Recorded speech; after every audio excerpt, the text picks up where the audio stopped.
Good evening, everybody. Welcome to round 8 of our International Sim Racing Organization 1978 DRM campaign, coming to you from the Nordschleife in Germany. I'm Jason White. I'll be your play-by-play announcer for this race. Hope you all had a lovely summer break, had a chance to recharge the batteries. Cars are currently in their qualifying session over this enormous 14-mile layout. And I've said it before and I'll say it again, this is a track that you should have on your bucket list to visit. Whether you traverse it yourself or have a chauffeur take you around, nothing, and I mean nothing, compares to this legendary circuit. There's the track layout for you. Today we'll be doing the 1973 version of this circuit, which is a little over 14 miles. We'll be doing 7 laps. It's a combined field of Division 1 and Division 2. So we won't be having 2 races this time, but just an incredible facility, and not all that different in the present day from what you see right there. The start-finish area is different because the newer Nürburgring layout has since been put in its place.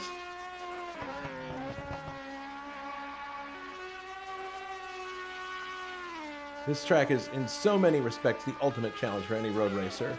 The nickname alone, the Green Hell, it gives you an idea of how diabolical it is. Even the great Sir Jackie Stewart has said that he never did what he would consider to be a perfect lap at the Nürburgring. There was always a mistake somewhere in there. I've been around this circuit chauffeured by someone who really knew what they were doing, and I'll tell you, the thing I remember the most is gripping both sides of the seat pan, my hands drenched in sweat.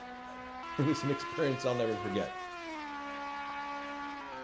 So let's go to the track now, and we can probably, since we're starting this broadcast a little earlier than normal, we can probably catch somebody just completing a lap, and then we can go for a proper 14-mile Nürburgring lap, and I can explain what we're seeing and why this track is so crazy. I mean, most of us know why, but it's always fun to watch someone traverse the track, because you know inevitably there will be some kind of a bobble somewhere.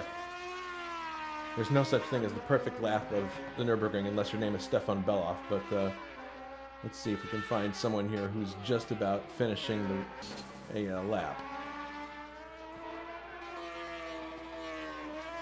Fredrickson looks as if he is in the 3rd sector.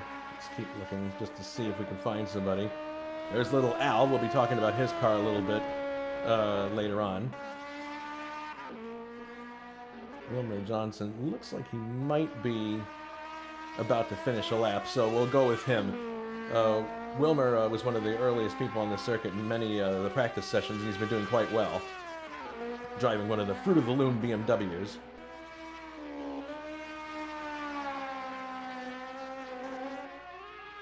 Oh my goodness, look out, look out! Just grazing the barrier there, but nothing too serious.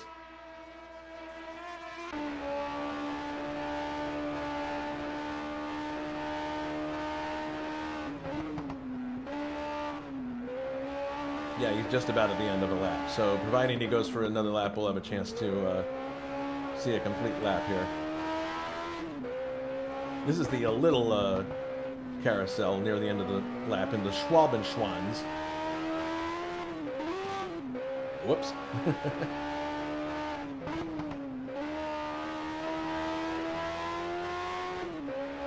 Now heading out of the last major turn in this sector, and this is where the hedges are on both sides. And it's really, I mean, no barriers along here, but this is where there could be a problem, because if you've watched the 1978 DRM series, you know that these cars are prone to blowing up if you don't take care of them very well, particularly the turbocharged cars. So traveling this long straight next to the highway could be an issue for turbocharged cars. We'll keep that in mind. Now, Wilmer's cars are normally aspirated cars, so maybe it won't be as big of a deal, but there you can see the highway just there. Now, Wilmer is going to downshift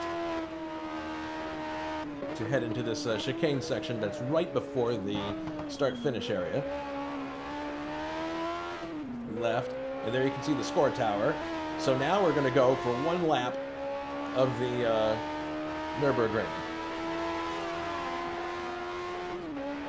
This is the start-finish area.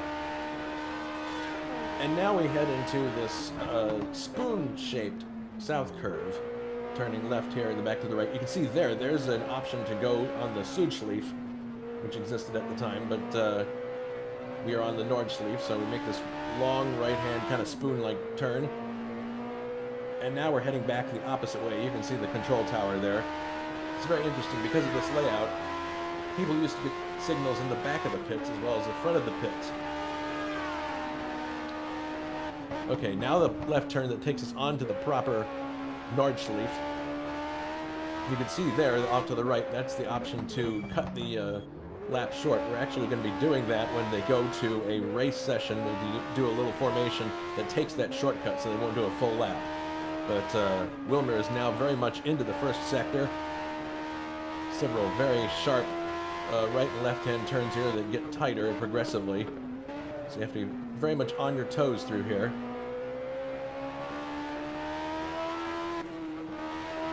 This is actually quite tame compared to what happens in the third sector, if you ask me. Now, accelerating here into a little right-left combination. And hedges off to the right-hand side and left. Now we're coming up to one of the more famous places at the Nürburgring, the Flugplatz, where cars will actually leave the track for a bit and fly. I don't know if Wilmer's going to have any flight. That is the Flugplatz, immediately followed by two sharp right-hand turns. And now we're heading down this long section here, which is flat out. Even though you can't see what's coming, you can go through here as flat as you want. And then there's a sharp left-hand turn coming up here where you would start to downshift.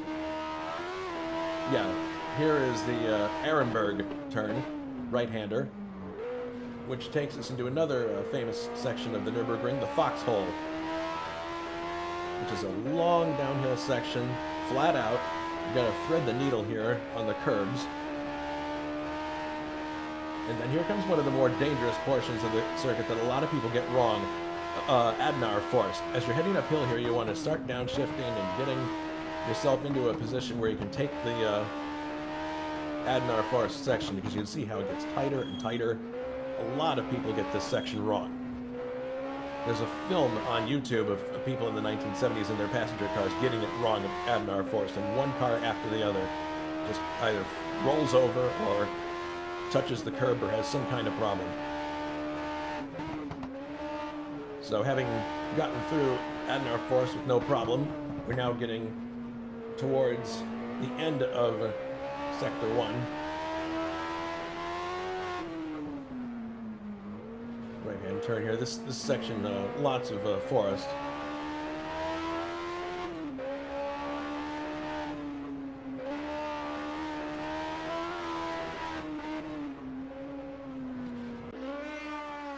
Take a look from the outside here for a bit. As Wilmer is coming down now to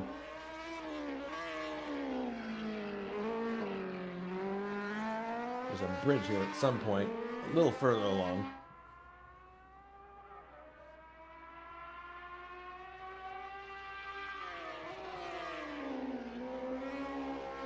Yeah, here we are. This is the bridge, X-Mule. Then he heads back uphill. This whole next section here is an uphill section. Very diabolical in some cases because you're on the very limit going through some of these corners.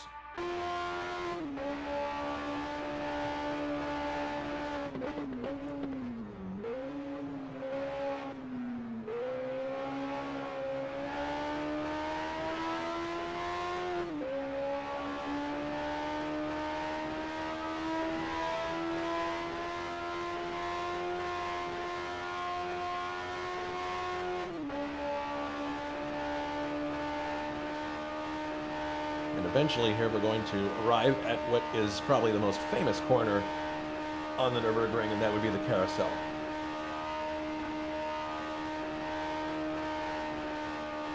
One more left hand, and then there's this very quick left-right here. Oh my goodness, Wilmer almost lost it. No, that was just a left. Okay, here comes a left-right. Well, okay. It's hard to remember this circuit. Left, right. Okay, now, heading on this right-hand turn, this will take him up to the carousel. And according to Jackie Stewart, you aim for a fir tree, and you just drop into the bowl, and then come out of the bowl at the right spot. If you come out too soon, the car will fly over to the barrier. So here's Wilmer now into the next section of the track. This portion is the most difficult for a lot of drivers, usually because they don't make it this far on some laps in practice. But it's hard to remember some of these corners going through here. It's just a constant switchback of left and right, and a lot of it's blind, and it's just really, really hard to keep track of where you are on the circuit and what's coming next. But Wilmer doing an excellent job keeping that BMW on the black, on the island, so to speak.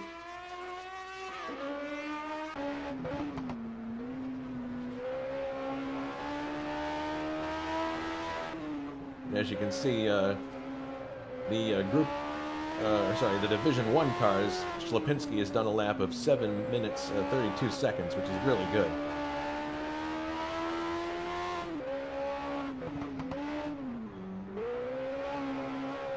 Whoa, Wilmer let the car really hang out there.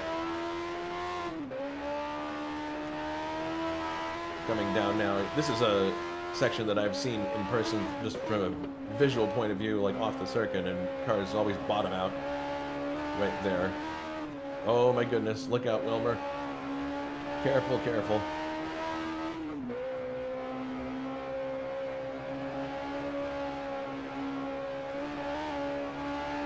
As I mentioned before, today's DRM race features a combined Division 1 and Division 2 field, which makes sense considering the vastness of the track. I'll do my best to cover the action over the 7 laps of this race, but it will definitely spread out a bit in terms of the cars on the track, so please bear with me as I'm trying to get all the action broadcast to you. There's the smaller kind of carousel,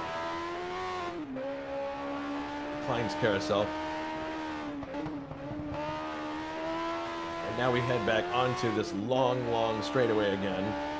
This is the one part of the track where people can rest their hands for a bit and just take it easy, because it's pretty straight. But by the time you get down to where the Tiergarten is, you have to be ready for the chicane right before the start-finish area. You can see the highway there right next to the start-finish area. I'm sorry, of this long straightaway. There's actually a highway on the other side as well. Under the Bilstein Bridge.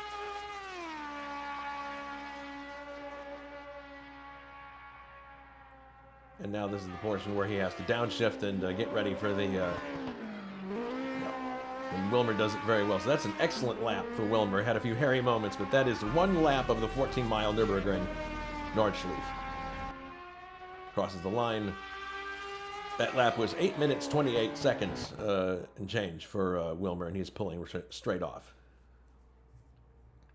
So qualifying, continuing right here. Let's take a look at the standings right now in qualifying, because of the short nature of the parade lap, I wanted to make sure we had a clear view of who was qualifying where. In first place right now, starting on the pole provisionally, is Cezary Schlapinski with a time of, my goodness, it's, I think there might be a slight error there on the part of the timing and scoring, but in any case, there's Cezarius at the top. Second is Tim Hilla. Third, Juha Boss. Fourth, Anders Nilsson. Fifth, Wilmer Johnson. Sixth, John Teen. Seventh, Alberto Aquino. Eighth, Ray Radal. Ninth, Mike Olson. 10th, Jakob Fredriksson. 11th, David Saber. 12th, Brian Janik. 13th, K.O. McKeels. 14th, Martin Lucina. 15th, Simon Watman. 16th, Matthew Sibignani. He hasn't done any laps yet. Neither have Bruno Chacon and Rob De Vries. So you have an 18-car field for this race. A little smaller than we're used to seeing. but people may be slow just getting back from their break. So I'm not entirely sure what they're going to do with Ślepinski there in this instance, because if I didn't see the lap occur, but my guess is what happened is he took a lap of the shortened section around the back, and maybe that was counted as one lap. I don't know, but I'm sure the stewards and the admins are already talking amongst themselves, and they're going to figure it out. So we'll see indeed where Shazarius starts.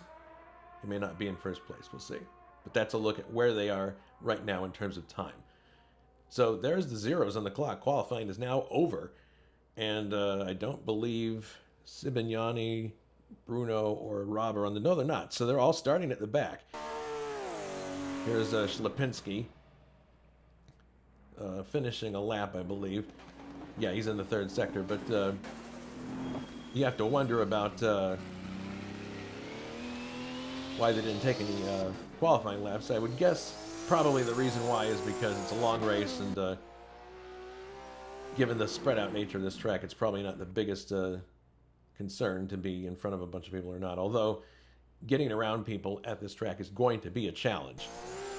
Definitely going to be a challenge, because it is a narrow circuit and you basically are advancing your position because people in front of you make mistakes. So we'll have to see how it works out. In any case, we're glad to have you here, and it's going to be the end of qualifying.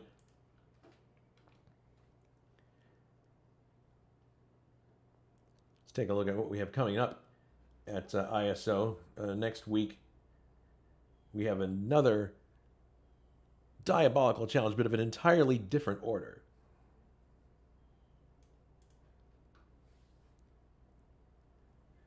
This is a race that has a history of being a car killer and throwing up unusual results. It's the second leg in the 500-mile Triple Crown for kart. It's the Marlboro 500 from the Irish Hills in Michigan, Michigan International Speedway, my home race. If you've got the need for speed, this is the place to go. We've already seen trap speeds in practice over 240 miles per hour. You heard that right. But given how many people had engine failures in our Indy 500 earlier this year, you can expect that people will be gearing their cars to allow for the grueling distance so that they can make it to the end. Also noteworthy, in this race, boost has been reduced from 48 inches to 45 inches. So that might also help people get to the end of the race. But so far, that speed 240, my goodness, that's incredible. So anyway, that is what is coming up next week, and I assume that Jonathan will be covering this race. Well, hopefully he's available. So, but there you go. So while the briefing is going on, let's take a look at where we are as far as point standings for the DRM series, and here they are on the screen for you. Anders Nilsson is in the lead with an even 100 points. Thiago Canola, who has left the series, is in second with 83. Juha Boss is third with 67, tied with David Jakes, who has also left the series, I believe. And then you have tied for fifth place Richard Wilkes and John Team with 64 points apiece.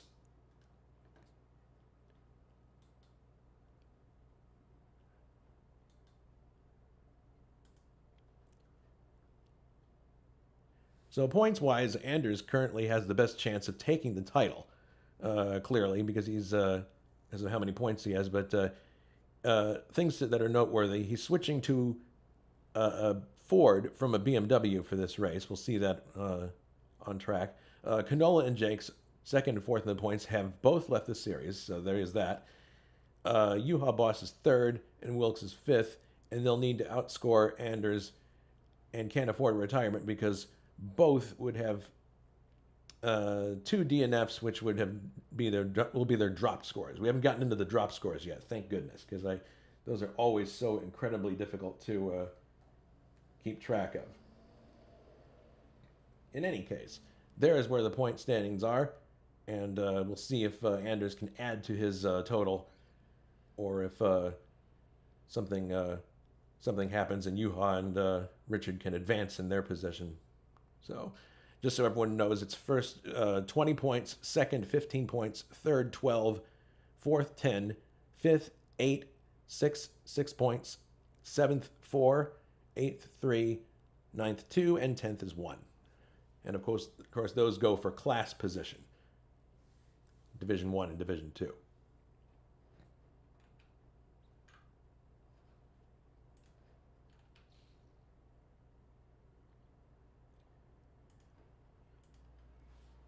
All right, so the warm-up clock has started. It's about 14 minutes here, and we don't have anyone on track. I assume that the briefing is going on. So we're going to take a quick break here while the briefing is going on and come back and look at some of the on-track warm-up laps. So stay where you are. We'll be right back.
See Matthew Ibañez. And green light has been given for the warm-up, I assume, and here they come.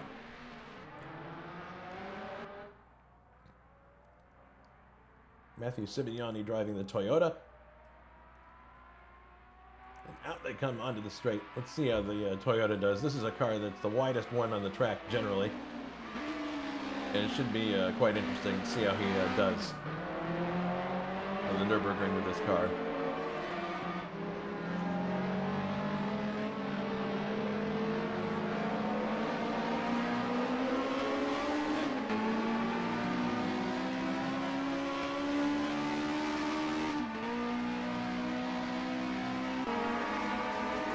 On the back portion of the circuit.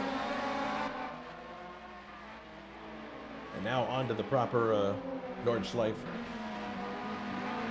Oh no, actually, yes, he is taking a shortcut here because he wants to start a timed lap. Here he comes off the shortcut, and now he's going to do the same section again.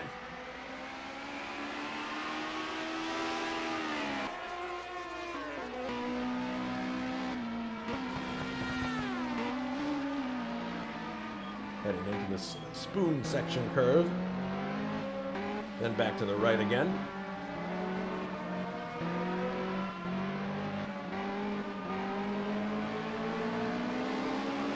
Flat out down the section behind the pits.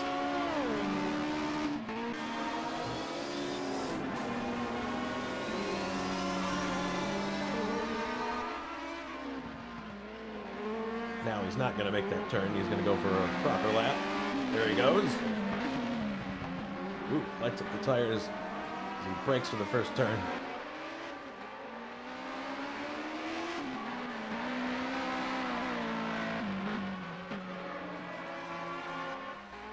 Oh, onto the grass. Look out. Another lock up there. He's locking the brakes up more than other people we've seen, which is interesting.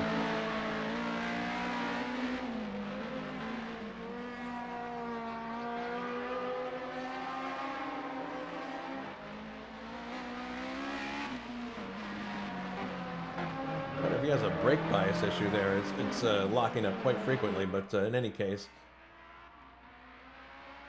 here he comes for the Flugplatz. Let's see if he gets any air. No, it didn't look like it, but everybody's going to be full tanks anyway. Yellow flag in this area, and there's a car that's off. Looks like Simon Watman.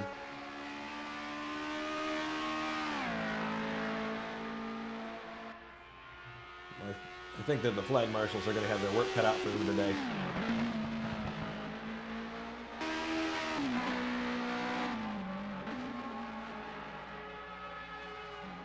This is Ehrenberg, now heading down into the foxhole.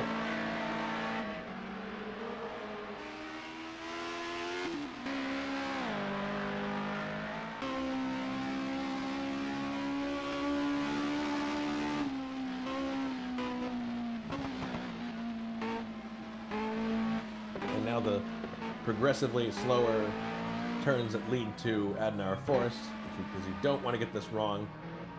A lot of people get it wrong, end up running over the grass on the right-hand side here. But not this time. Matthew is slowing down. I wonder why. Interesting. Maybe he's fiddling with something on his controller. He is taking the car back. Let's look at some other action here. This is Martin Lacina in his Beamer, and he is following closely. Who is that he's following? Can't quite see. One of the 935s is Tim Hiller.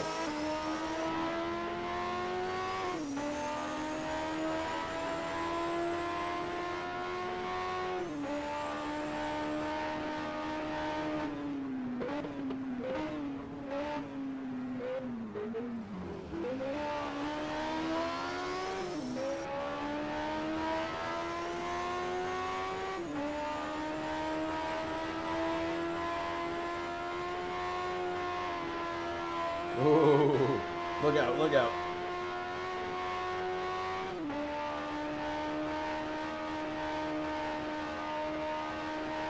Six minutes to go and change until we start the actual race itself.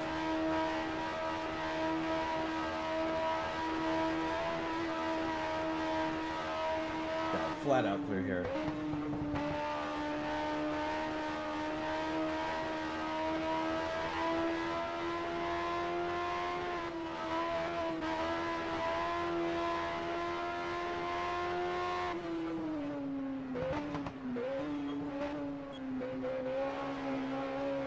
While we're watching this, some interesting information is provided by Juha. This is the first time we'll see a Capri in this race. Little Al will be driving it in Division 2.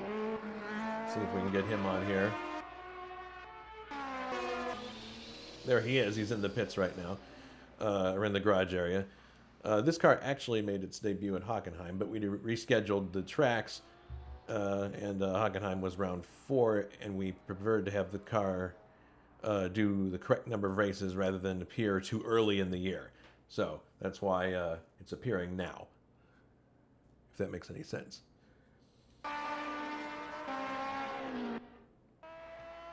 Here's Anders Nilsson, and we mentioned that Anders is switching from BMW to Ford for this race, and this is his Ford that he's driving. So it'll be interesting to see how he gets on.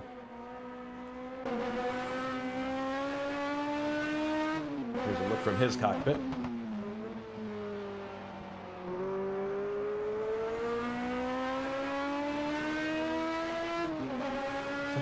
such a mess of cables, and it's hard to. I would worry about something going wrong with one of those cables.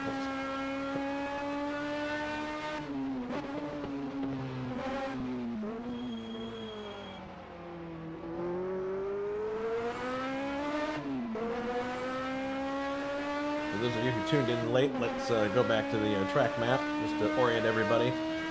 The Nordschleife is what we're going to be running today. 14.189 miles around, 7 laps of the Nordschleife today for this race, which equals roughly 159.845 kilometers.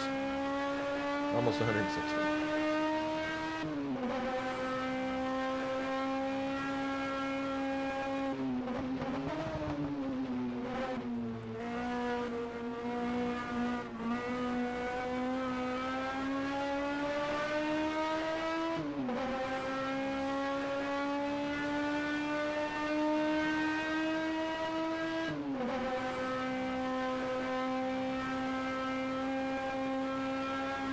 Oh, and there we have the confirmation of what kind of equipment Matthew's using. He is in the Toyota using a G29 wheel and a shifter. So there you go. He is not using a controller. Straight from the source.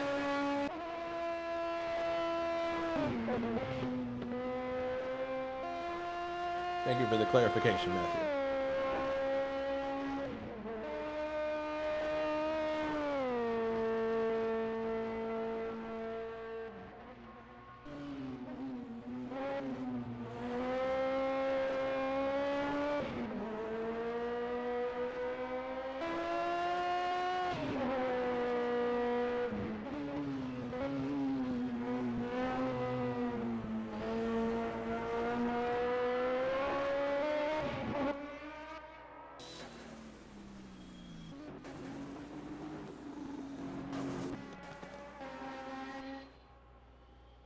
Here is Alberto Ibañez driving the Max Moritz Jägermeister number 41. There's only one of these in the field. Interesting to see how he does, because Alberto, very skillful driver. Taking it slow here. Rob De Vries, another ISO driver, is sort of a newcomer. Been with us for a little while, not very long. But has shown that he has very good sim racing chops, and we'll see how he does in this race.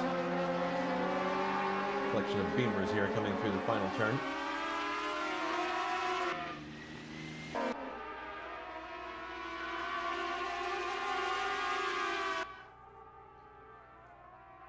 Yeah, the front straight here is actually wider than most of the track. Once you get down to it, it's pretty narrow the rest of the way.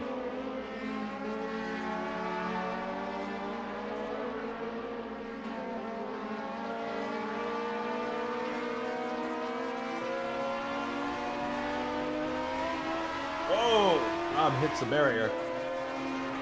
Don't want to be doing too much of that.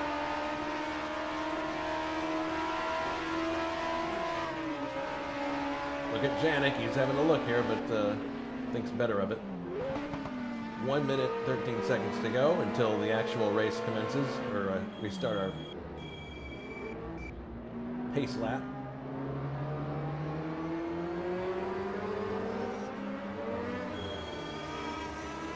This is the shortcut section that we mentioned before. Oh, and actually, Rob is going straight for the pits. Okay. 45 seconds.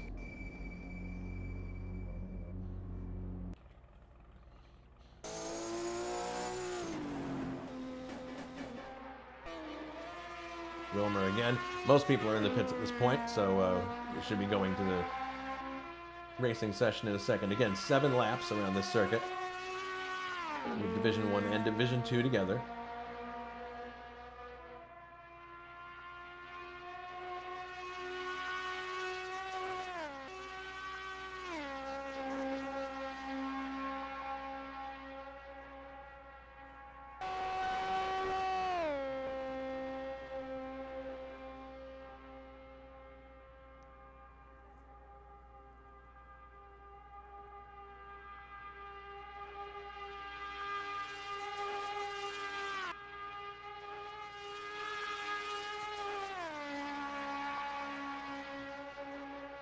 Okay, clocks are at 0, so should be moving to the race session at any time now.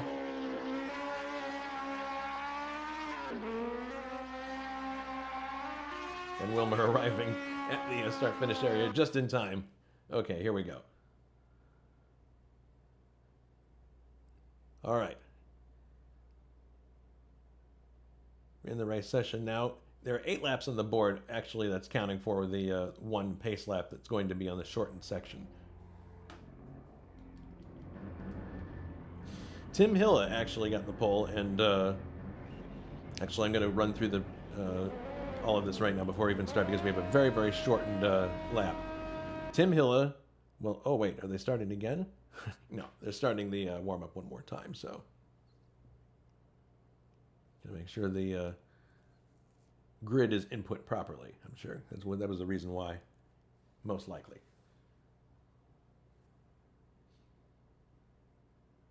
Oh, we can take a look at the trivia question. There's 2, actually, that we can look at.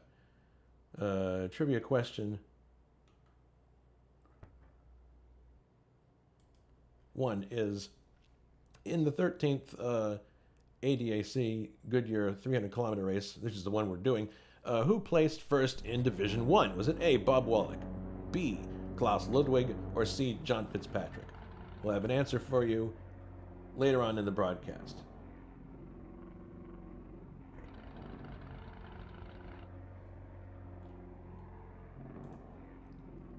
Still in a warm-up phase here, so we'll see what everything is going to shake out as here.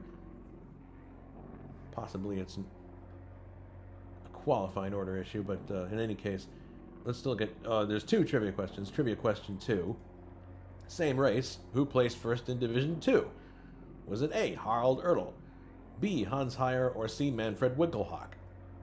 So these questions are pertaining to the physical race we are doing. Again, we'll have the answers later on in the broadcast.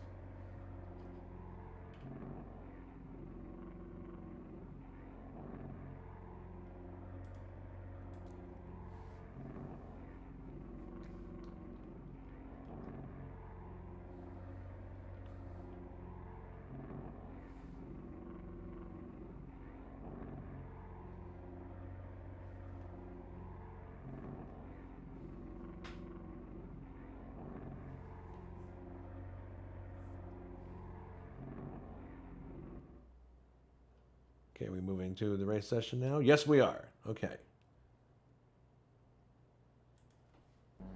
Advance to where the pole winner is. Tim Hilla on the pole, Weisenberg Jello, team number 9. Second, Cesarius Lipinski, Scorpio Racing, number 31. Third, Mike Olson, Conrad Racing, number 16. Fourth, Bruno Chacon, in number 11. Fifth, Alberto Ibañez, Max Moritz, Jägermeister. Sixth, Richard Wilkes, Minolta Kramer team. Seventh, Michael Drexler, Porsche Kramer Racing number 3. Eighth, Gabriel Sturr, BMW Motorsport GmbH number 17. Ninth, Matthew Sibignani, Rodenstock Toyota Deutschland. 10th, Juha Boss Wirth at number 50. 11th, Anders Nilsson, Mampe Zach Speed number 54. 12th, Wilmer Johnson, Fruit of the Loom number 57. 13th, John Team, BMW Schweiz number 90. 14th, Alberto Aquino, Map Zach Speed number 52, late. Ray Rodal is 15th, Sachs Sporting number 55. 16th is Jakob Fredriksson, BMW Sweden number 62. 17th, David Saber, Team Heidegger number 61.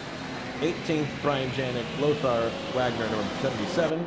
17th, Gabriel Sturr, although it's moving around a bit here, BMW Motorsport. So that was your grid. Sorry for the rushed way of showing it, but Tim Hilla clearly on the pole, and he's taking the car around for 1 pace lap, and he's going to dive for the shortcut, and the race will be given the green flag from that point on.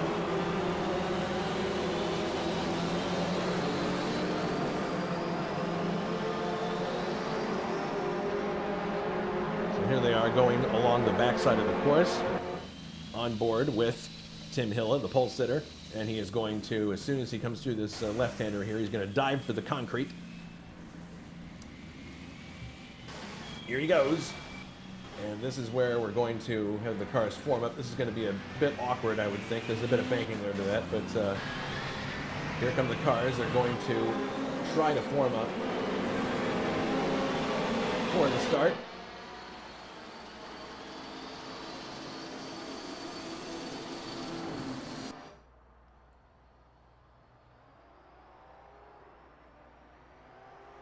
And it appears that the start has been given.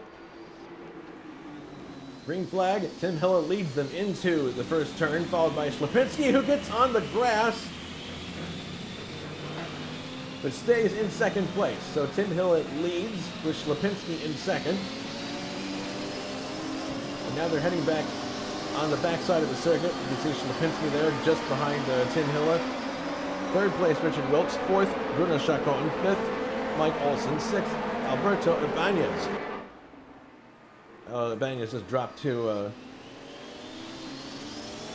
seventh place, but here they come through here onto the proper Nordschleife. Looks like everybody's getting away cleanly, no problems. That was the group or Division 1 crowd, and Division 2 shouldn't be too far behind here.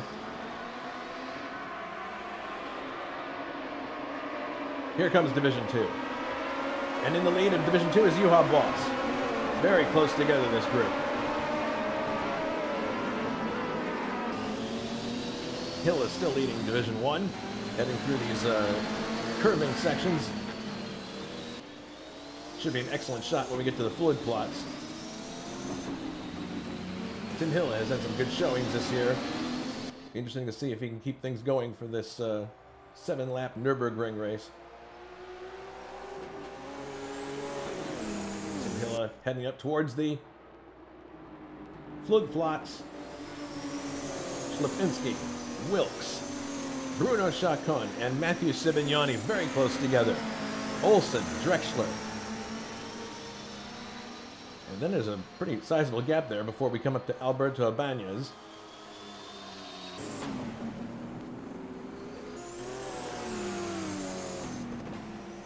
Heading down now towards Arenberg, which is the corner that you take just before you go onto the foxhole. There's Wilkes, there's Sibignani, Olson, Drexler, Bruno Chacon.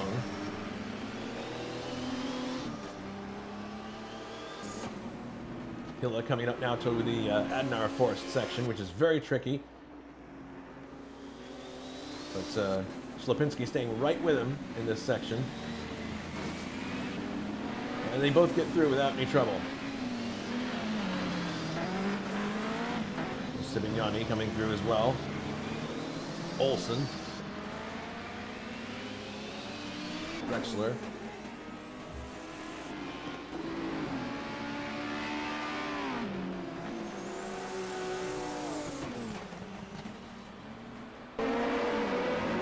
And here is Juha Boss leading the Division 2 section still. He's going through the Adnar Forest section now, and he is being closely followed by Anders Nilsson in his first drive in a Ford.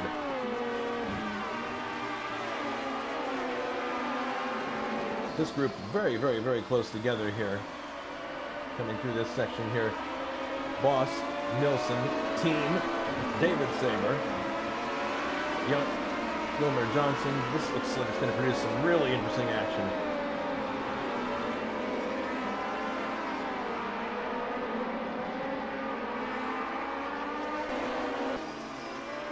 Oh, look at this. Nilsson getting very close to Juha now. There might be a chance here for him to get by if Juha makes the smallest of errors.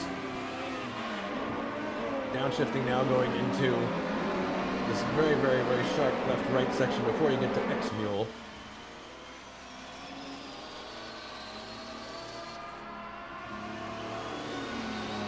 Is Nilsson going to attempt something here? No, it's not enough space.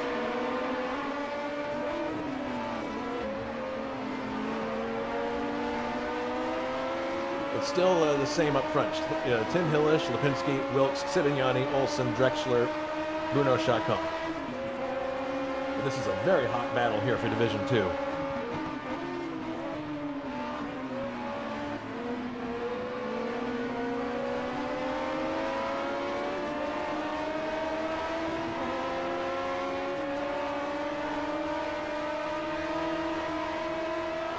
Like Juha stretches out a bit.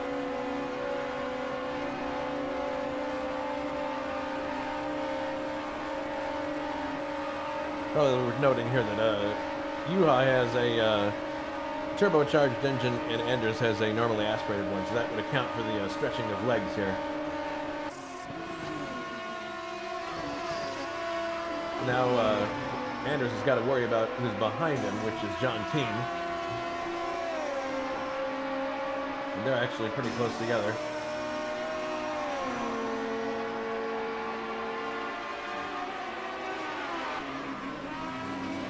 Everyone's slowing down now for the section just before the carousel.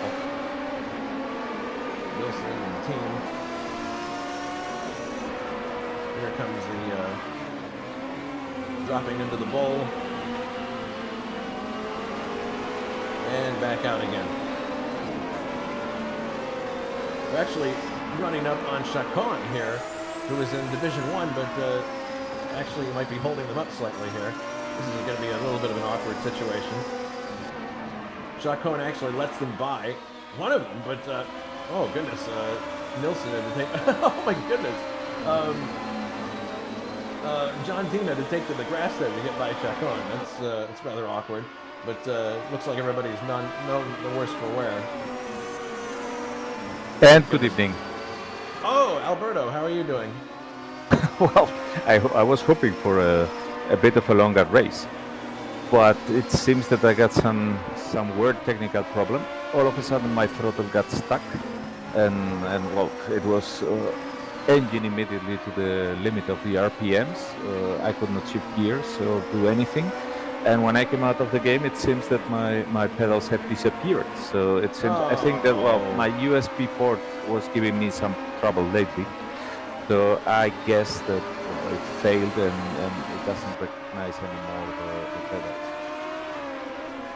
But well, it is what it is. That's still too bad. I'm really sorry to hear that. So we're watching currently we're watching the battle at the front of Division 2, which is really hot right now. Yeah, quite some turnout today for Division 2, which is nice. Mm-hmm. Yeah. Yeah, they're catching up already with Division 1 cars. Well, besides me, of course. Well, they had to lap, or not lap, they overtook Bruno, who was being very cautious on this track. So, but right now it's Nilsson who's trying to get around Juha. It stays the same at the front. Tim Hill is in the lead, Lipinski is in second, Wilkes third, Sibignani fourth, Olsen fifth, Drexler sixth, and that's pretty much the way it's been since they started the race. But Nilsson has been sizing up Boss. Now he's going to have a problem coming down the long straight here because Juha has got the turbocharger. Nilsson in his new Ford does not. So you can see, yeah, Juha is already stretching his legs. So he's going to have to wait for another opportunity to get by. And yeah, although with an eye in the temperature gauge. Yeah, that's the other thing. Yeah, this long straight, it's a double-edged knife for Juha.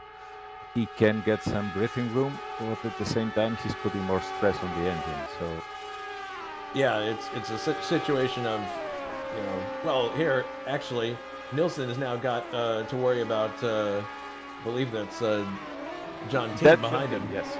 Yeah. All right, but here they are completing the first. That was Mark Schurer's BMW in real life, if I'm not mistaken. Cooler watches. That was a long-time sponsor for Schurer.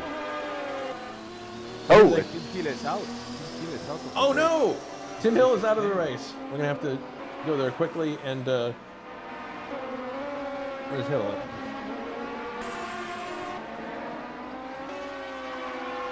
So something happened. You can see now David Saber just made a clean pass from Little Al. I'm running backwards Turbo here. versus Turbo. Little Al now trying to get used to the 4 Capri, which is quite different from the car than he had before. Even if it's much better, he could not have a lot of practice time because we've been out of town, so Well, it was a bit of jump in the car and see what happens. Oh, Lassina is now also passing Little Al. Well, I can't go far back enough to see what happened to Tim, but that's really too bad.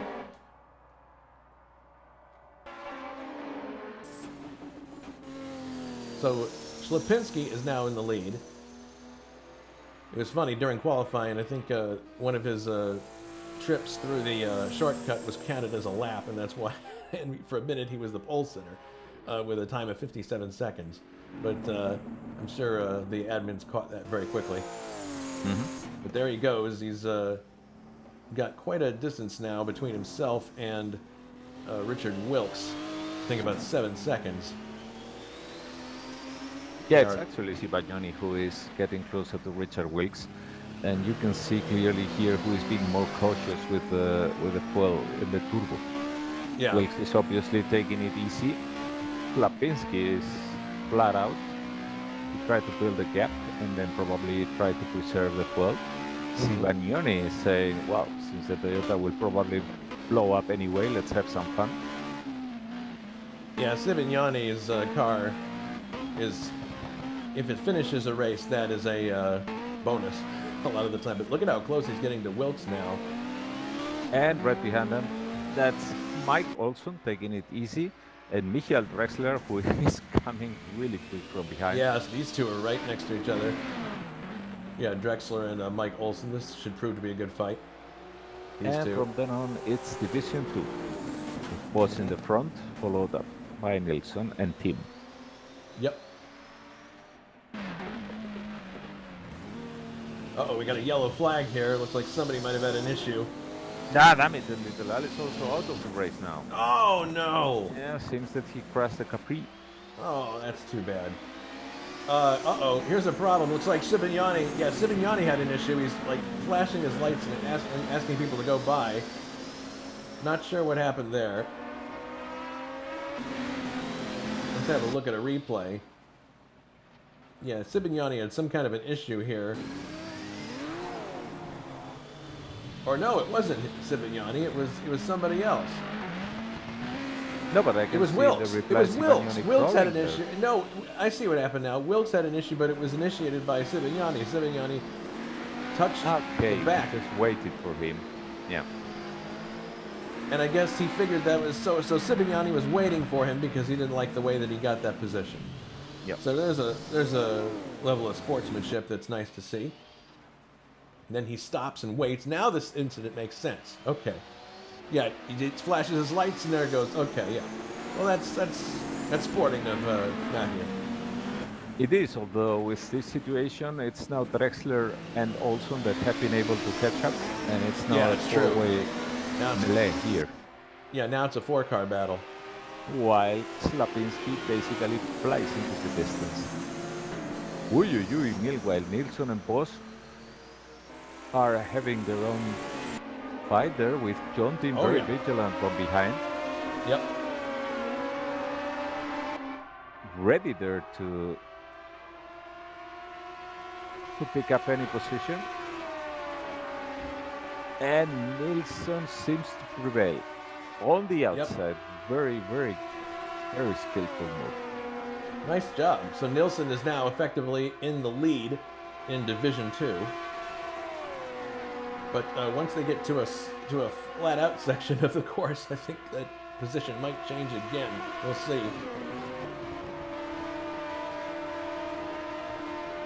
We're reaching the section of the course that includes the carousel now. Yeah, John Tim also with aspirated engine. The only turbo there in the mix is actually the one from Juha. So that basically means that these cars are more agile here in the twisty section. Look at that. Tim is now trying to overtake. I think he likely. Yep, there he goes. Coming to the carousel. Wow, that was a very last minute, but got it done. Nice maneuver.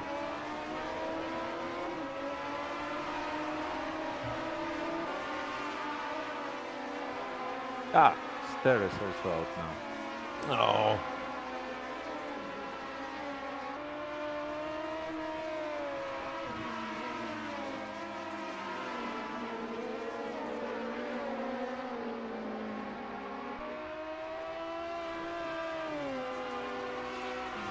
And it seems that both Nilsson and Tim are opening a gap to Juha, Yeah, they are. while he himself is being caught up by Wilmot Johnson and Jakob Fredriksson. Yeah, it's interesting. Yeah, I wonder if Juha is just scared to death by what he's seeing in the temperature gauge of his car. It may very well be that, because these are cars behind him, in effect, that he could just drive away from if he had the if he just used the boost of the car. But I don't know. That's a good question. Is he taking it easy, just wanting to finish the race? I don't know. We'll get the answer when they get in this long straight at the end of this lap, because in theory he could blow by Nilsson. It's also good and to Team. mention that it's not just the fuel and the engine lasting what is going to play a role in this race, but also the tires. Yes. Yes. Oi, Ty- Juha oh my was there. goodness! What did happened Juha there? do there? It's coming to a halt. What the? Don't tell me his engine is done already. It's done. It's done. Oh my 0 goodness. RPM. Oh, that's so frustrating. Juha out of the race already with a blown engine. It's got to be it. Unbelievable. Yeah, it could very well be that he missed the shift somewhere, And and aggravated. as a result, he knew that the engine was damaged, and well, it didn't last too much. Oh, there he is. So Nilsson is now the de facto leader of Division 2. And this is important because it has championship implications. Yeah, if this continues like that, he's got the title all for him now. Could he actually wrap up the title at this race, Juha? I'm not entirely sure. I doubt it, but I don't think he can necessarily. No, not necessarily. No. He could not show up to the next few races, and other people could get 60 points No, and it's be not ahead to of that him. point, but just the fact that he's got a big lead and well, points. There's already round 8, I think. Only 3 left. I'll try to work it out. But Yeah, there are drop scores anyway, no? Yeah, that's another. yeah, but he hasn't even dropped one. He's not a champion yet, but he's looking good for it. Yeah, drop Put it that scores way. are another lovely thing that we haven't talked about, which always are very hard to keep track of. But there's Anders leading Division 2. Let's go back to the front here and see what's going on, because Ibañez now is in second place, but he's actually got a distance between himself and Slipinski at 17 seconds. He's an awful lot closer to Richard Wilkes now. So Ibañez overtook Wilkes at some point. He did, Question- yes. Yes, the question, the eternal question, will that Toyota make the rest of the race?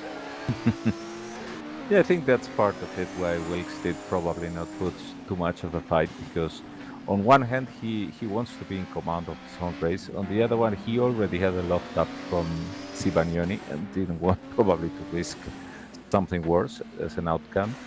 And then again, there's always that big, huge question mark floating over that Toyota. Yes, always. Always will it finish. Drexler has pulled out a little bit of a gap between himself and Olsen. And then you got Nilsson, the next car in line for Division 2. Let's go back a little further here, see if there's any other hot battles going on. Cars definitely are going to get spread out before long here. Actually, they're already starting to get that way. Yeah, with 22 kilometers of real state of your rail. Yeah, absolutely.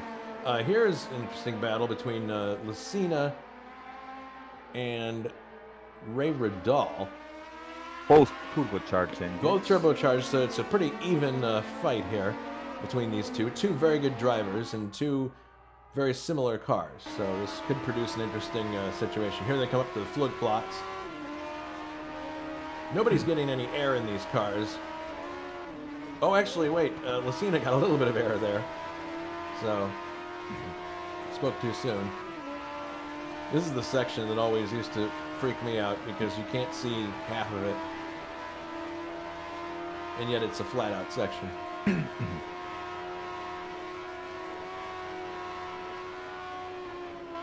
Getting down to Ehrenberg. Hauling the car to a stop for Ehrenberg can be challenging.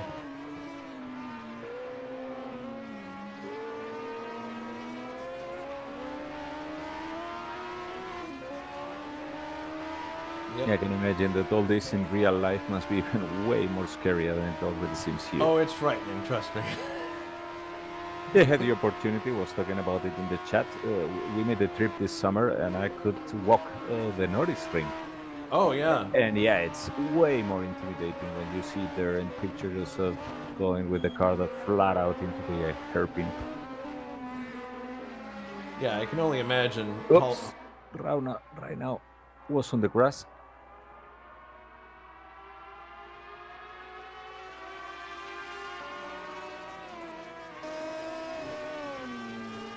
Doesn't seem to be too much of a difference between both when they are on the main straight or sorry, on a long straight, which seems to indicate that they are probably using the exact same amount of boost in the car. Yeah, I would say so. There's probably, I should guess, Juha, some kind of boost where you are more or less safe with the temperatures, but a bit over there and you soon start overheating it, right? Yeah, that's it. I know where it is in the BMW when I was at. Well, that's what I started the race with. But you can do the race on a boost level, gives you an advantage over a naturally aspirated car. Not much, but enough. Yeah, but then in the twisty sections, the extra weight it doesn't allow. Yeah, you it kills you. Yeah. Oh, we got a yellow flag here near where Ray Riddell and Lucina are. It looks like somebody's had an off-course excursion. I think that was Wilmer, but it was Wilmer. It seems that Lucina lost concentration it was Wilmer and he hit the who wall. spun. Okay, let's have a look at a replay. Yeah, it was Wilmer who spun. Looking at the replay just now. And here's a guy who's a very capable driver, and it shows you that anybody can get it wrong here at the Nordschleife. Yeah, he got on the grass at X-Mule and looped the car. That's thankfully, about the same that happened to Little Al. I just asked him, and he told me that he basically touched the grass, and the car came around, and that was it. Yeah, but thankfully for Wilmer, he didn't touch the wall in any serious way, so he should be able to continue with no problem. The one that goes now on a crusade is Caio Michiels. He was held off by Bruno Chacon for a long time. Obviously, it's a much quicker car, but he was able to dispense with him, and now is getting close to David Sapper. New generation of BMWs, turbocharged. Batmobile. Yeah. When you look at that thing, it seems to come out of a movie from Stanley Kubrick or something like that. Yeah. You can picture that thing landing on the moon, or well, he's getting very close to Saber here. Yeah, and as usual, he can see him very easily from the side windows.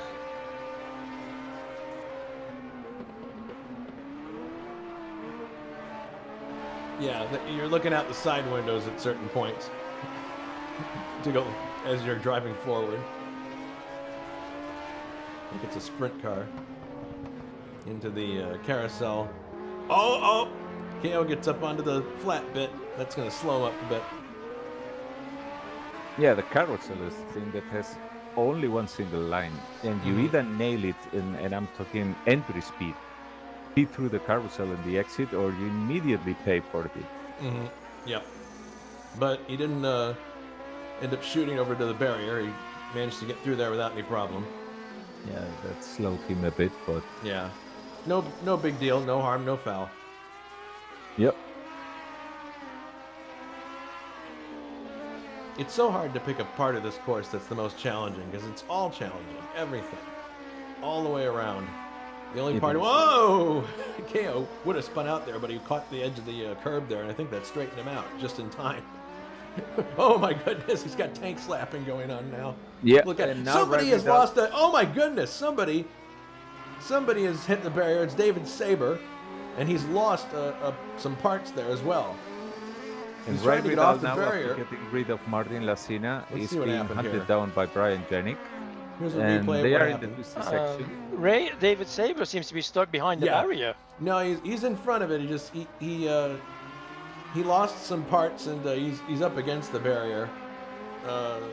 He's going to have to come to pits to get fixed for sure, because clearly I'm sure he's got some suspension damage there. Well, it looks to me like he's stuck on the infield somewhere. Uh-oh. Yeah. No, He cannot wait, you're come right. back. He is. How did he get on the infield?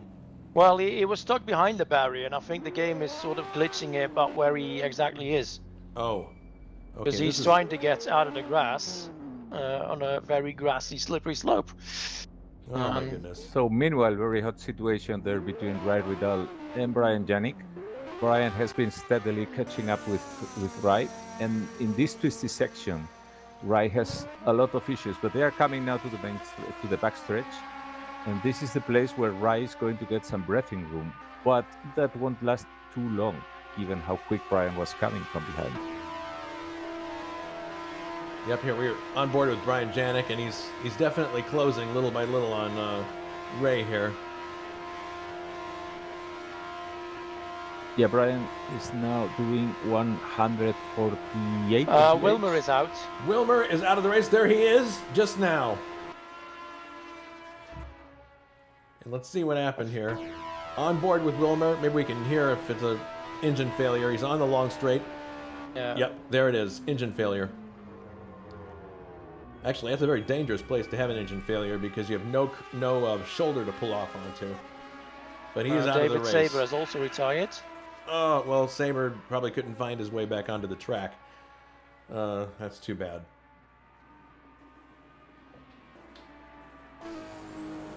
Another lap for Rai and for Brian. Rai got some good 50 meters maybe head start over Brian, but that's not going to last a lot now that we are coming into the twisty bits. Yep.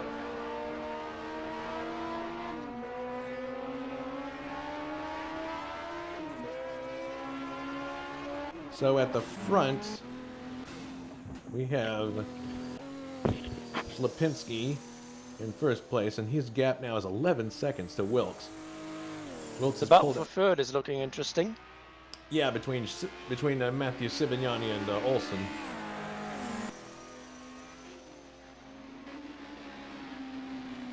Uh-oh, Sivignani runs off the track, clouts the barrier, loses a hood portion, I think. Spins out. Oh, no, that could spell the end for Matthew Sivignani. No, he pulls back on the track, but look out, Drexler, don't run into him. Sivignani is moving again. Well, there are few cars here today from Division 1 as we're in the real race, so probably he just want to hang on there and get some points for Toyota. Yeah. Not sure what caused this.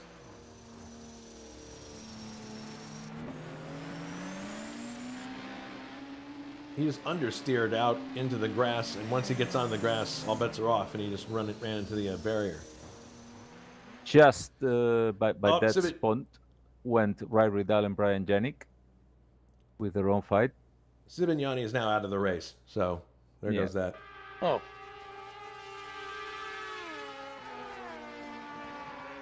Janik and Ray Ridal, yeah. Heading down to Aaron Berg, and oh boy, it appears that Ray Ridal is against the fence. We talked about how difficult it is to downshift and get ready for Aaron Berg, but it looks like he. Oh my goodness! Let's take another look at that from the inside. Coming down to Aaron Berg. Oh, he got his. I see what happened. He got his left rear on the and left front on the grass as he's downshifting, and that sent him into a spin. Kind of a lazy spin, and he hits the barrier. And this is another instance of where the game is confused where he is. Oh my goodness, that's got to be really.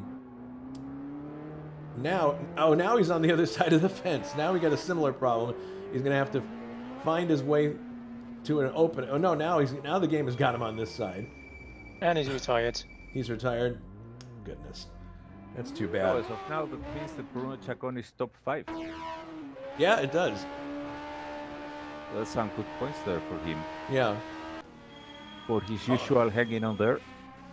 I don't know. Bruno has got a blinking red light on his dashboard. I'm not sure what that means. Let me check that. It looks like he's out of fuel almost. Yeah, it does seem so. That's strange. Maybe I mean we're half race. Maybe he had planned a pit stop because he was not happy of how the car handled with a full tank. Well, you better hope that you got those fuel calculations right, because because if you get it wrong, it's a long walk. It's a long walk back. Never mind a long push back. Yeah. Well, the section that he's driving rather slowly right now, so it almost suggests to me that he's worried he's going to run out of fuel. Yeah, I happen to remember this already happened to him in another race, that either he had the qualifying setup or something like that, and but he did not load properly the race setup, and he found himself crawling there to the pits for fuel. All right, Slipinski continues in the lead. Here's Wilkes at the carousel.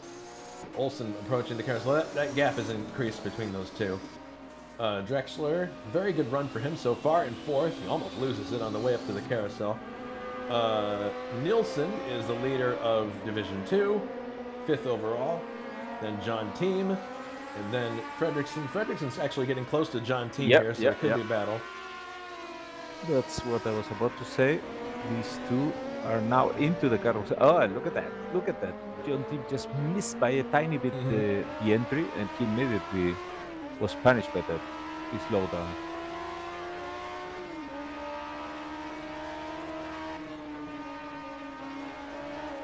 Oh, whoop. Fredrickson gets on the grass a little bit. Careful there, Jacob.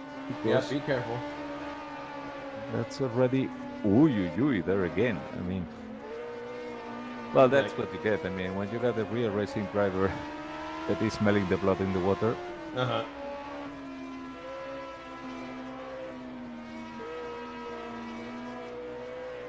Now, Team changing direction in that car very skillfully. A bit of a Scandinavian flick there, but it worked. Bought himself a bit of room. This section I've mentioned to people is probably the hardest part of the track because it's the one that people probably have the hardest time remembering. Yep. Several turns that are there too similar to the other. Yeah, very, very similar. Yeah, but then the next section isn't. You easily do zig when you have to do zack, and your race ends there.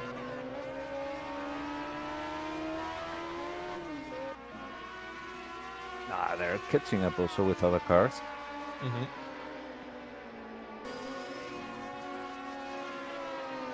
Yeah, Fredrickson desperately looking for a way to get by. Both aspirated engines. Yes, they're both the same equipment, which is critical.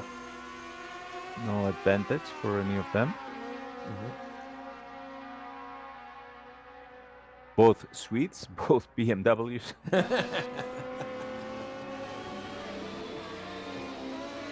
So everything matches.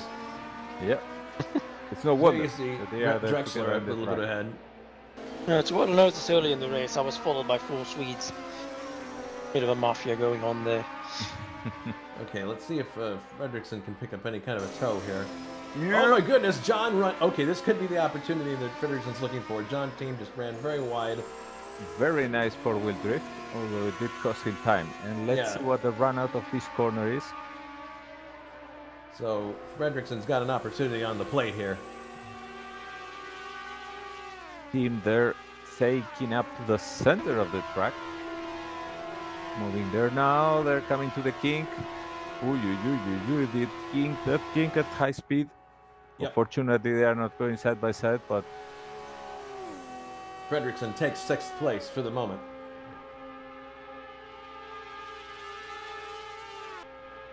This kink, yeah. Yeah, I can tell you with a 934 that I'm driving, notice that one thing that John Team is running higher revs than Fredrickson is. Oh, really? Yes.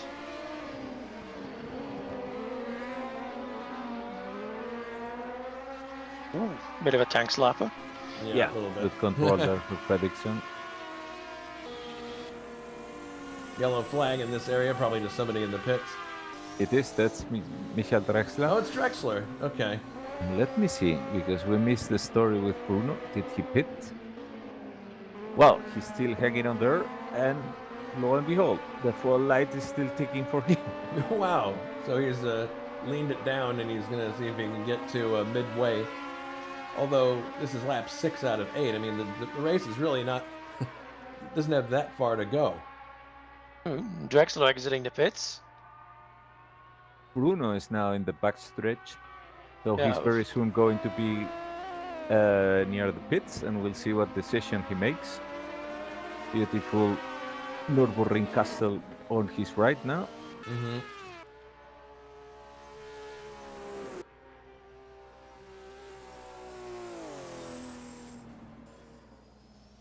Brakes for the this chicane section before the start-finish line. And is he going to go for the pits for fuel?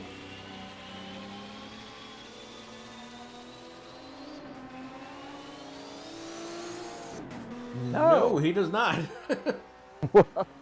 Interesting.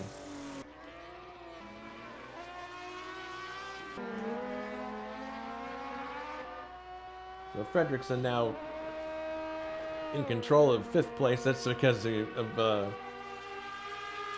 Drexler going into the pits. But see if he can stay ahead of John Team. So the big question really with Anders, assuming that the car stays in one piece and he's able to pull off the race, is that going to give him enough to wrap up the championship? Because in driver points he's got 100. No, because Wilkes is scoring enough points to mathematically keep in touch. Okay, well there we go. That's the answer I was looking for. So that's good to know. Although obviously it's going to take a lot of effort to move him out of that first place. Yep.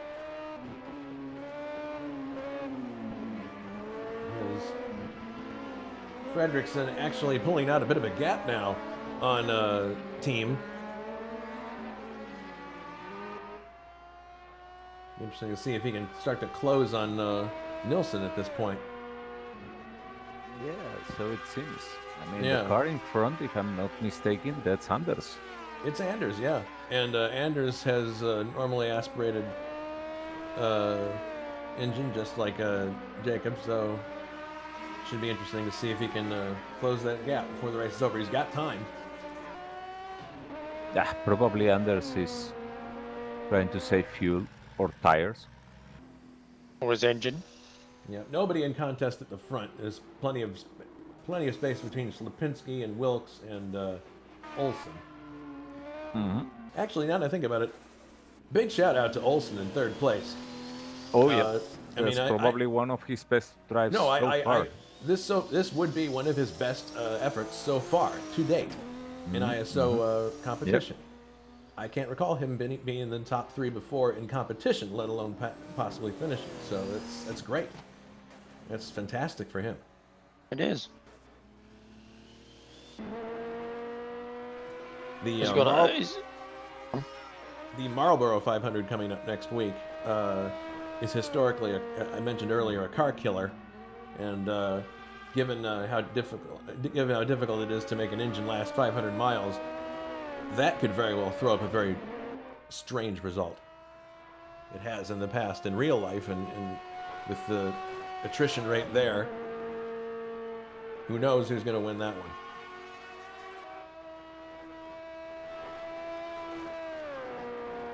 That's going to be a fun one. Yeah. You're going to be driving for RP again? Yep. Good. I'll see you on the track. I'll be there, and Little Al will hopefully also be able to grab a one-off car, since this is a 500 miler, and we'll see how it goes. Cool. Whoa, Drexler flying there by Brian Janik.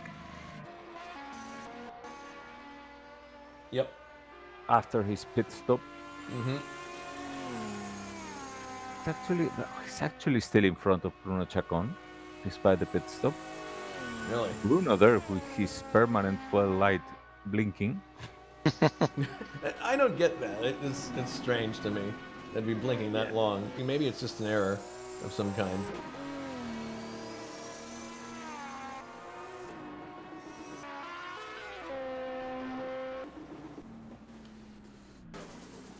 Uh-oh, Lipinski runs off the track briefly. But so did Fredriksson at the same time. Yeah. I think that's the tires starting to give up the ghost. Oh boy. Oh no, John Team, yeah. John Team just ran into the barrier just slightly, but Whoops, Lipinski runs out again into the grass. Yeah, these guys got to be careful.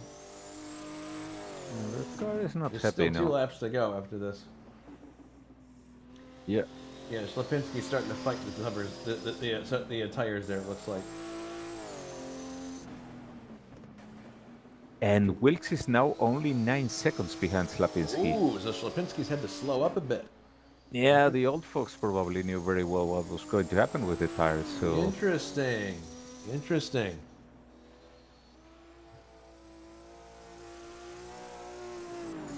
Yeah, Wilkes got time to close that gap. And Olsen doing an excellent job in 3rd place. Oh, Nilsson runs off the track. Nilsson runs off the track and into the barrier. No! Oh my goodness! And here comes Fredriksson to challenge him. Is he going to get by? Yes, he does. Fredriksson takes the lead in Division 2. Well, didn't see that one coming. No, let's take a look at a replay of what happened here. Anders, it appears, just understeered into the gravel, and once he did, it sent him into the grass, and he, oh my goodness, he hit a section of grass there that was bumpy, and it just sent the back end up into the air, and he hit the barrier. So he's definitely got damage. He retained all the parts, but then Fredriksson came around the corner and just sailed by. My goodness. So huge developments here in Division 2. Fredriksson in the lead, but maybe not for long. Nilsson is right with him, and they're coming to the long straight. So, oh, he's running really wide there. Yeah. Let's see what happens here down the long straight. This could prove very interesting. well, so far what this seems to point out is that there is no suspension damage in Nilsson's car. Yeah. Because otherwise he would not be able to catch up. And I'm looking at it from the outside, and I don't even see body damage. No, So he must have been really fortunate there that it was a sideways cut. And that John Team was really far behind. So it was only 1 position lost. Brian Janik just retired. That looks like a disconnect. Oh no. Just disappeared.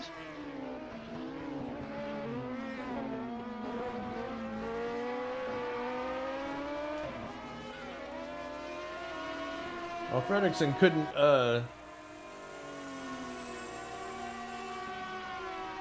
I'm sorry, Anders Nilsson couldn't counterattack there, but there, look at the gap that Fredriksson's built up already, as we're going into 2 laps to go now for everybody here.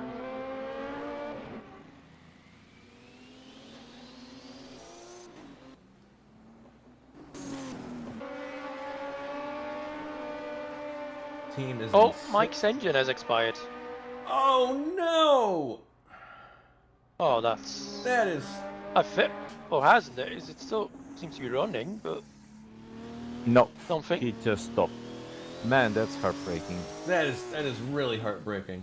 Oh, It was on a shift. It was on a shift there. Something went wrong. Although his engine is running. That's strange. Oh, that really disappoints me. And he's out of the race officially. Oh, God. that's a too crying bad. shame. Yeah, that is really unfortunate. Well, you still get the points for 5th place at least, but that's not how you want them. No, he was on a podium run. Yeah, And, he really deserved that one. That would have been a very popular podium finish with this group. And this puts the Division 2 car running third on the road. Yeah, Fredrickson third overall with Nilsson behind him, and then John Thiem and Drexler. My goodness. And it actually causes... It's going to bring KO and Bruno further into the top 10, so more points for them. Although points are scored separately between Division 1 and 2. Oh, I hadn't noticed, but Rob de Vries has also retired. Oh, shoot. I don't know why. My guess is once we look at the final table, with everybody, there's going to be a lot of engine expirations. I mean, beyond the ones that we've actually seen with our own eyes.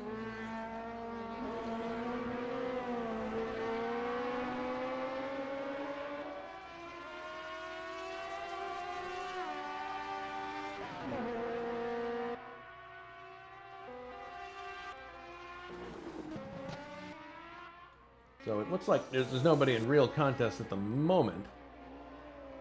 Going through the turn here, Frederickson. Not many people left running. I mean, that's not many four people cars left in each running. class. That's it. Yeah, exactly. Four That is Division true. 1 cars, 4 Division 2. Mm-hmm.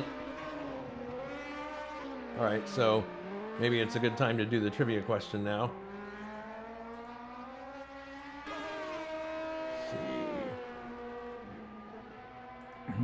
So the first trivia question was, in the 13th ADAC Goodyear 300-kilometer race, who placed first in Division 1? Was it A. Bob Wallach, B. Klaus Ludwig, or was it C. John Fitzpatrick?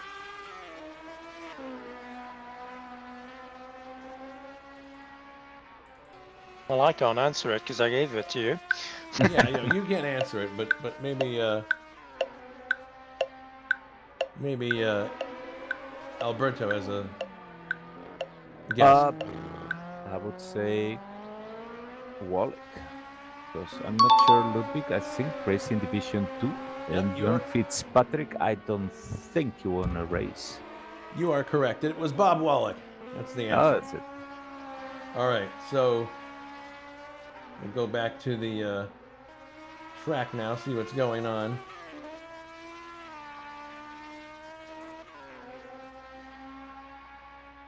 So Slapinski seems to have stretched the lead up a bit to 11 seconds.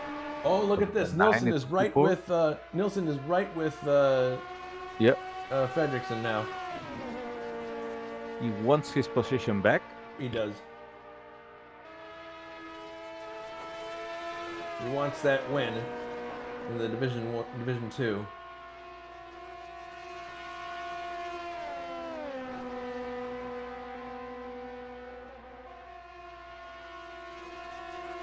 I wonder if KO has a puncture because that a lot of noise coming from that car. Squealing noise. I don't know. Hard to tell.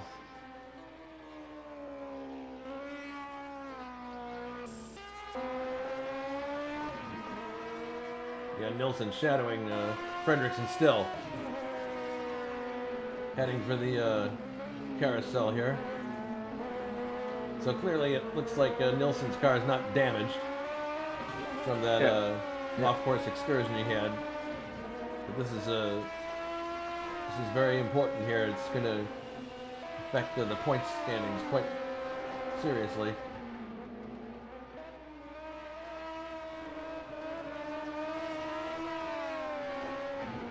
Well, if it goes on like this, the gap between him and Wilkes remains at 46 points. And there's still 60 to gain after this, so not over yet. God, he's so close he can reach out and touch him.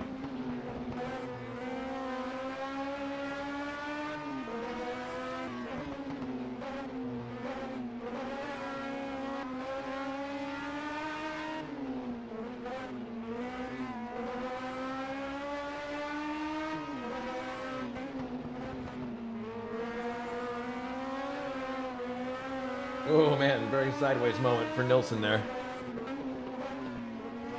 Now, the interesting thing is that both Cesarius and Richard Wilkes now have the icon for the pits. So it seems that either the teams are getting really nervous with this, or they will need a pit stop. Well, maybe it's the automatically the game indicating when you have less fuel left than is required to do 2 laps, I think. Yeah, it is, but if I remember correctly, in the previous race, the Division 1's cars had to stop. Yeah, the fuel icon is being showed on Slipinski's car. Yeah, now they have now... And Richard Wilkes's. Not yeah, on Frederickson. They have now told the crew that they don't want any pit stop. So it's just a flashing fuel light. Anders is going for it. Whoa.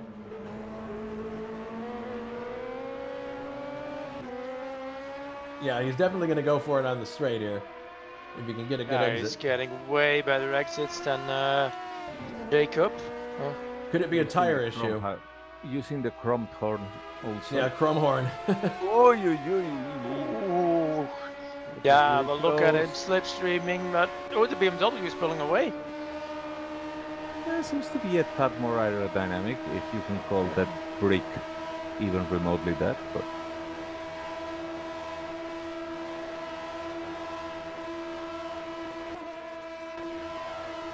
well, looks like he can't do it on the straight, so he'll have to do it through a corner. yeah, might also be a matter of the Cesarius gear has run wide ratio. in the first turn. Meanwhile, Sorry? Cesarius has run wide through the first turn. Yeah, he's back on track now. So now this is the start of the final lap.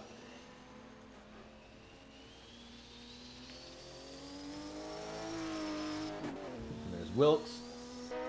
And then the next cars are these, Fredrickson and Nilsson. And yeah, Fredrickson held his own on that long straight. So it looks like if you guys are right, it looks like if Nilsson wants to win this division, he's going to have to do it in the twisty pits instead of the long straight. Alright, so they got 1 lap left. Yep. Good John thing for Team him, is it's a long fifth. lap. Well, Anders actually switched from the same car that Jacob has, from an aspirated BMW to that aspirated Ford. Mm-hmm. So for whatever reason, he seems to be more comfortable or thinks it's a quicker car. It's now a good moment to prove the wisdom of his decision. Oh, look at this. Nilsson closing fast on Fredrickson as they head on to the proper Nordschleife. Oh, he's tried very hard to get underneath him there, but couldn't do it. I think we're in for a very entertaining final lap. Oh yeah, this is looking great. Very promising. Left, right.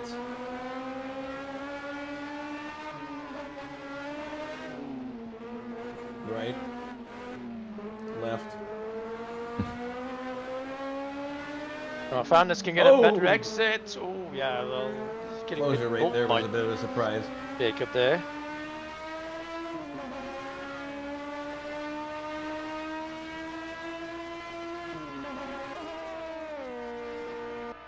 Over the Flugplatz they go. Looks like Anders is carrying more speed through it. Yes.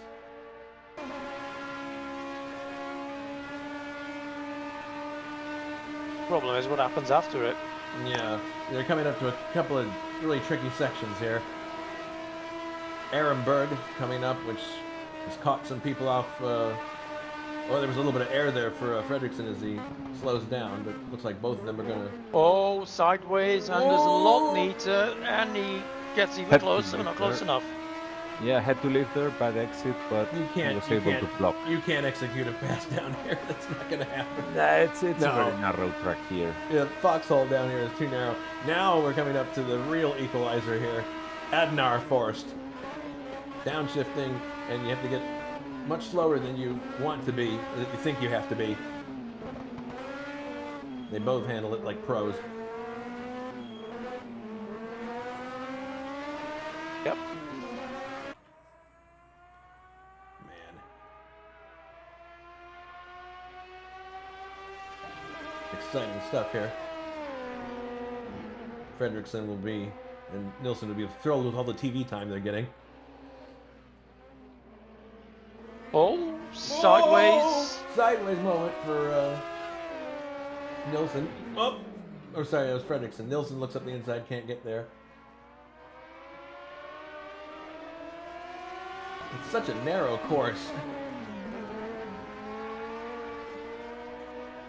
Yeah, Nilsson's clearly quicker in this section. Fredriksson is taking it easy, but he's also blocking very well. He's making his car really wide. Yeah, it's the advantage of this narrow track. It doesn't take a lot to do it. No, you just have to be offline a small amount, and that's all it takes. Yeah. Yeah, and these cars are not exactly narrow either. No, with the wide fenders, no, they're quite wide actually. Fredriksson does a good job protecting the inside there as they head into X-Mule. Yeah, Now- and the next corner is the most important for him because it leads up to a long straight where he has the edge on the Escort. Yep. But if he has a decent exit, he can build up a small gap.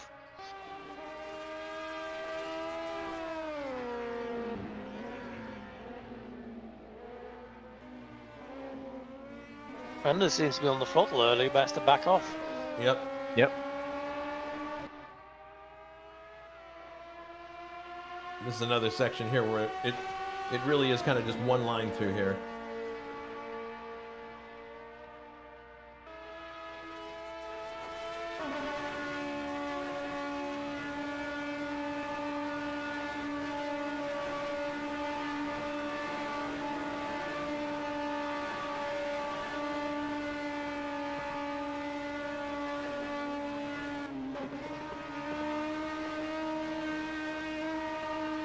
Oh, Fredriksson ran off just a tiny bit there. Nothing too serious, though. Coming up to the carousel for the last time. Yeah, it seems to me that he doesn't have a lot of tires anymore. Yeah, that may be the case at this point. But the BMW seems to have a bit of a better engine or more aerodynamic body, whatever the case. So Nilsson should really do something about this because it's very unlikely that in the backstretch he can overtake Jacob. And even if he's in front, it could very well happen that it's Jacob who overtakes him in return, given the slight advantage in top speed. Yeah. Well, he's closing here. Oh, a lot. He had an inkling of a thought to go around there, but just ran out of room. I should say that meanwhile the gap between Cesarius and Wilkes has shrunk to about 5 seconds. So Wilkes is really putting an effort here. Oh, Fredriksson brakes, locks up the tires. There was an opportunity, but there was nowhere for Anders to go, really. But it's unlikely that he can catch up with Cesarius before the start-finish line. Although at least he's putting some pressure on him.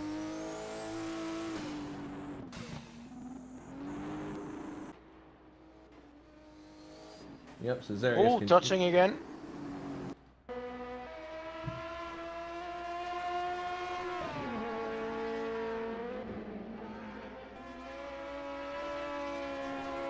I think Anders is going to have to try everything if he wants to take this win.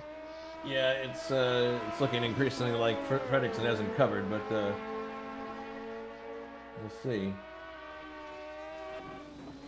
Nilsson And there. Cesarius is into the final straight. Yep. If I were Anders, I'd try to go for a move on the small carousel, which is coming Oh, look up at this! soon. He's going up the. Oh man, he almost went up the inside. Sorry. Yeah, Juha. this is where we need to try the upcoming Right corner. here. Yeah. Go. No, he just cannot get alongside. He just needs to bet on a better Oh yeah, exit. but he's got the exit. Oh, look look at this! He's got Look at it. this! Well, He's half got. of Has it he got anyway. him? He's on the outside. Is Yes. he going to be able to maintain it? Oh, Yes, he does. What a He move. maintains it. But he And has Jacob has a slipstream now. Yeah. Now what happens? Let's see what the BMW. Yes, it's definitely quicker. It's definitely quicker. Yeah, he's taking Yep. it. There you He's go. signaling defeat. And Slapinski is meanwhile crossing the line in first. Yep. Or if you get it. There goes Slapinski. Race over. There was Slapinski Wills, wins barely 3 Division seconds 1. behind. And Fredriksson Second is is in Wilkes. front again with the BMW. All right, That's so what I was already fearing that would be happening. well, they gave us a good show. No question Unfortunately about for Anders, he lost the previous Nürburgring race in the same way. But then it was my BMW in front, Well, I pulling think away that at the final helps- straight. This all helps a bit with the championship, no? Keeping it alive. It does, yeah, that's true. Well, the gap isn't increasing. There we go. Flashing the lights at him. Fredriksson third, and Anders Drexler heading Nielsen for fourth. third in Division 1. Yep, Followed by here he John comes. Team. Yep. Good finish for Drexler. And that was with a pit stop, mind you. John Team finishes in 6th overall. He is 3rd in Division 2. And here comes K.O. McKeels. He'll be quite pleased with this finish, I think. Yep. Throwing the car all over the place. And there's only 8 cars left running, so...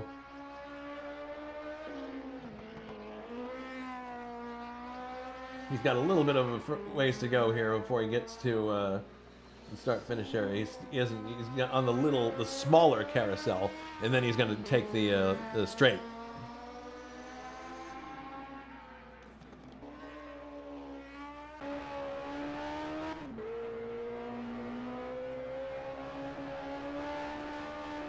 Nice to see KO get a good result here.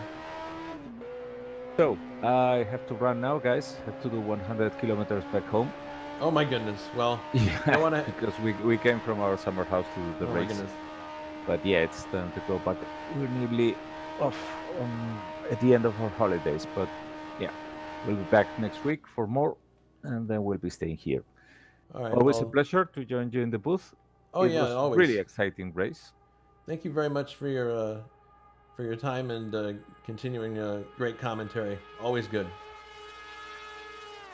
You too, Juha. Thanks so much. You're welcome. I would rather have not been able to join you, but I know. there we are. Okay, see ya. It was fun watching. Okay, bye. So here comes KO through the final turns, and he's going to take 7th place overall, and 4th, I believe, in Division 2. Correct. Yes. And then here comes the last car running, Bruno Chacon. Finishes overall in 8th place, and he's in Division 1. So I believe 4th in Division 1. Now, do you score points if you don't finish the race? You do, yes. Thankfully Okay. for some people. Well, that's good. That's good for some people. Yeah, it definitely is. I'm already updating the points, so they should be available in a few minutes. All right. If my computer would like to play ball, which apparently it doesn't. We have Cesarius Slapinski in the green room. We'll bring him in here. Cesarius, congratulations on winning Division 1. Looked like you had a couple of instances there where you ran off course. Were those the tires starting to give up the ghost?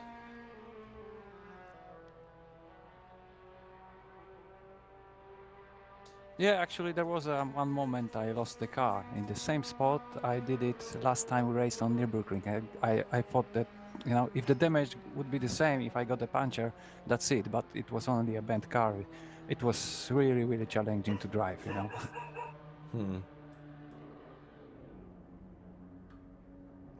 All right. Well, congratulations to you on your win. And we'll take a moment here for the last trivia question. Thank you very much. Yeah, you're welcome. The trivia question is in the 13th ADAC Goodyear 300-kilometer race, who placed first in Division 2 in real life? Was it A, Harald Ertl, B, Hans Heyer, or was it C, Manfred Winkelhock? I Cesarius? would go for A because I like the hat the Harold used to wear. Well, we can't have Juha do it because he's already done research for me, so he knows what the answer to this is. But you're going for Harald Ertl? Yes, that's correct. Okay. And you are correct. It is Harold Earl with his fantastic mustache and beard who won Division 2. There we are. Well, I'm a bit surprised, but it was just a pure guess, you know. So I'm lucky. I'm lucky tonight. Some of these questions are throwing darts. I'll admit. All right. Well, that was a fantastic race, especially in Division 2. Lots of action. Thank you very much to Alberto Ibañez and Juha Boss for dropping in to do color commentary, albeit because they were out of the race. But still, I'm happy to have them in the booth. They're always fantastic to work with. And congratulations again to Cesarius. So for Cesarius, Juha, and Alberto, this is Jason White saying so long from the Nürburgring. We'll see you next time. Remember, we have the Marlboro 500 next Sunday. Everybody, take care and be safe.